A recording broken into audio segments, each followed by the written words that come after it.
আমরা এমন একটা বাংলাদেশে বসবাস করি যেখানে একটা বিরোধী দলের নেতা তো আছেই, কিন্তু দুঃখের ব্যাপার হলো তার সামাজিক জ্ঞান নিয়ে আমার একটা প্রশ্ন আছে।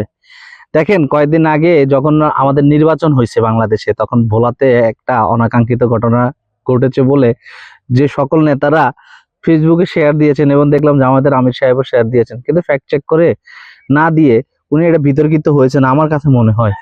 এবং গত কয়েকদিন আগেও চাঁদাবাজির একটা পোস্ট উনি শেয়ার দিয়েছেন। আপনারা হয়তো ইতিমধ্যে দেখেছেন যে ট্রাকে করে একজন ছেলেকে নিয়ে যাওয়া হচ্ছে, বলতেছে চাঁদাবাজির বিরুদ্ধে। মানে তারা একটা জিনিস পাইলেই হয়েছে, মানে চাঁদাবাজ মনে হয় যে বিএমপি করে, বাংলাদেশে আর কেউ করে না।